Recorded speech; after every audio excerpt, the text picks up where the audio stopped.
The Federalist, number 51. To what expedient, then, shall we finally resort for maintaining in practice the necessary partition of power among the several departments as laid down in the Constitution?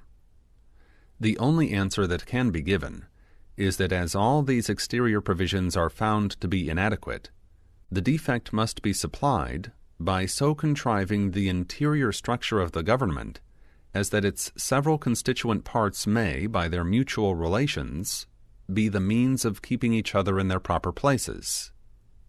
Without presuming to undertake a full development of this important idea, I will hazard a few general observations which may perhaps place it in a clearer light, and enable us to form a more correct judgment of the principles and structure of the government planned by the Convention.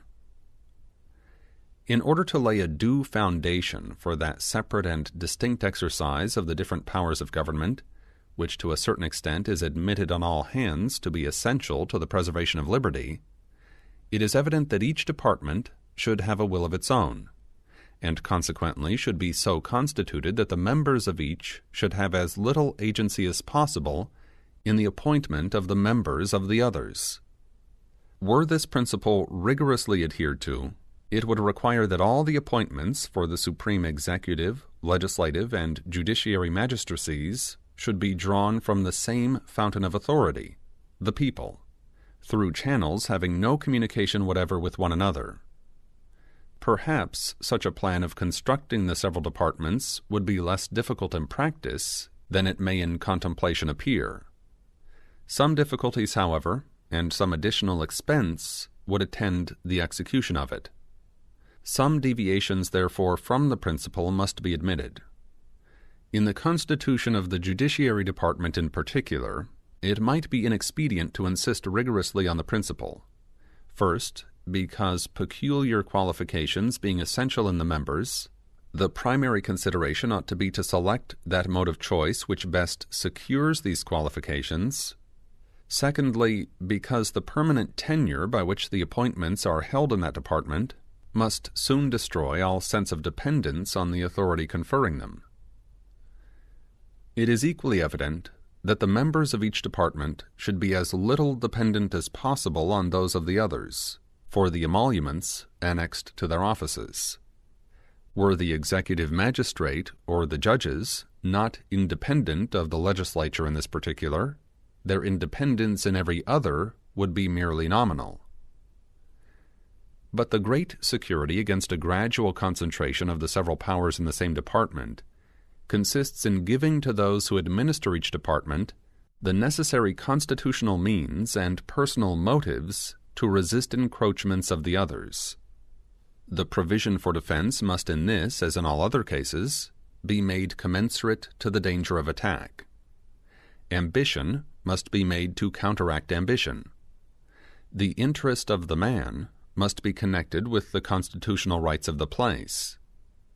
It may be a reflection on human nature that such devices should be necessary to control the abuses of government. But what is government itself but the greatest of all reflections on human nature? If men were angels, no government would be necessary.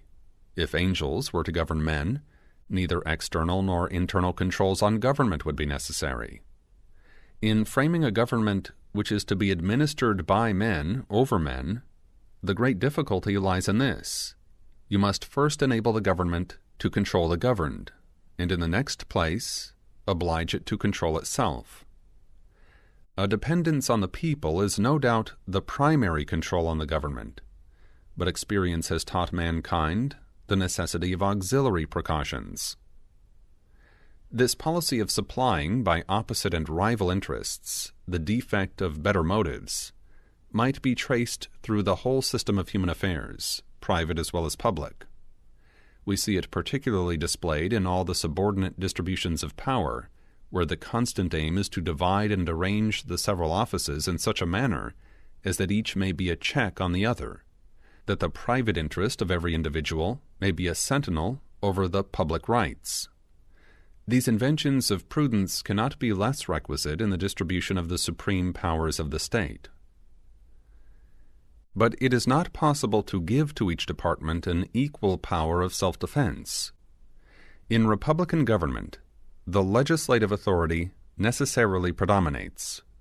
The remedy for this inconveniency is to divide the legislature into different branches, and to render them, by different modes of election and different principles of action, as little connected with each other as the nature of their common functions and their common dependence on the society will admit.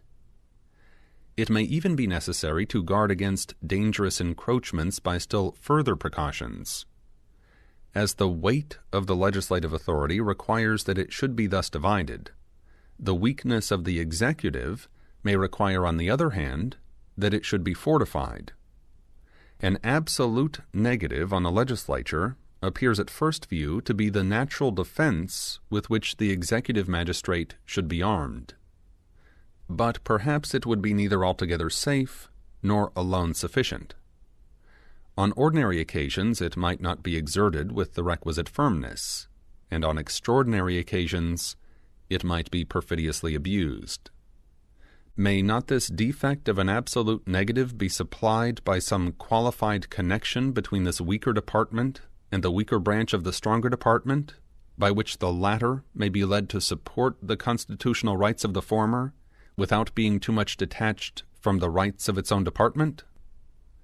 If the principles on which these observations are founded be just, as I persuade myself they are, and they be applied as a criterion to the several state constitutions, and to the federal constitution, it will be found that if the latter does not perfectly correspond with them, the former are infinitely less able to bear such a test. There are, moreover, two considerations particularly applicable to the federal system of America, which place that system in a very interesting point of view. First, in a single republic, all the power surrendered by the people is submitted to the administration of a single government, and the usurpations are guarded against by a division of the government into distinct and separate departments. In the compound Republic of America, the power surrendered by the people is first divided between two distinct governments, and then the portion allotted to each subdivided among distinct and separate departments. Hence a double security arises to the rights of the people. The different governments will control each other at the same time that each will be controlled by itself. Second, it is of great importance in a republic not only to guard the society against the impression of its rulers, but to guard one part of the society against the injustice of the other part. Different interests necessarily exist in different classes of citizens. If a majority be united by a common interest, the rights of the minority will be insecure. There are but two methods of providing against this evil. The one by creating a will in the community independent of the majority, that is, of the society itself; the other by comprehending in the society so many separate descriptions of citizens as will render an unjust combination of a majority of the whole very improbable, if not impracticable.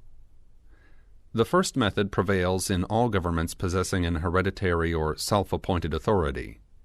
This at best is but a precarious security, because a power independent of the society may as well espouse the unjust views of the major as the rightful interests of the minor party, and may possibly be turned against both parties. The second method will be exemplified in the Federal Republic of the United States. Whilst all authority in it will be derived from and dependent on the society itself will be broken into so many parts, interests, and classes of citizens that the rights of individuals, or of the minority, will be in little danger from interested combinations of the majority. In a free government, the security for civil rights must be the same as that for religious rights. It consists in the one case in the multiplicity of interests, and in the other in the multiplicity of sects. The degree of security in both cases will depend on the number of interests and sects, and this may be presumed to depend on the extent of country and number of people comprehended under the same government. This view of the subject must particularly recommend a proper federal system to all the sincere and considerate friends of republican government, since it shows that in exact proportion as the territory of the Union may be formed into more circumscribed confederacies or states, oppressive combinations of a majority will be facilitated. The best security, under the republican forms, for the rights of every class of citizens will be diminished, and consequently the stability and independence of some member of the government, the only other security, must be proportionately increased. Justice is the end of government. It is the end of civil society. It ever has been and ever will be pursued until it be obtained, or until liberty be lost in the pursuit. In a society under the forms of which the stronger faction can readily unite and oppress the weaker, anarchy may as truly be said to reign as in a state of nature, where the weaker individual is not secured against the violence of the stronger, and as, in the latter state, even the stronger individuals are prompted, by the uncertainty of their condition, to submit to a government which may protect the weak as well as themselves. So, in the former state, will the more powerful factions or parties be gradually induced by a like motive to wish for a government which will protect all parties, the weaker as well as the more powerful. It can be little doubted that if the state of Rhode Island was separated from the Confederacy and left to itself, the insecurity of rights under the popular form of government within such narrow limits would be displayed by such reiterated oppressions of factious majorities that some power altogether independent of the people would soon be called for by the voice of the very factions whose misrule had proved the necessity of it.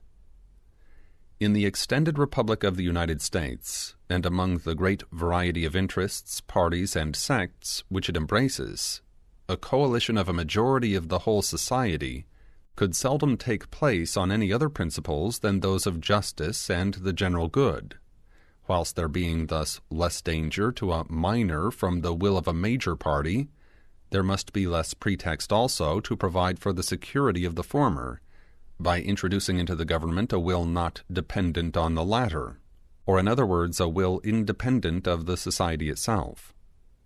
It is no less certain than it is important, notwithstanding the contrary opinions which have been entertained, that the larger the society, provided it lie within a practical sphere, the more duly capable it will be of self-government. And happily for the Republican cause, the practicable sphere may be carried to a very great extent, by a judicious modification and mixture of the federal principle. Publius.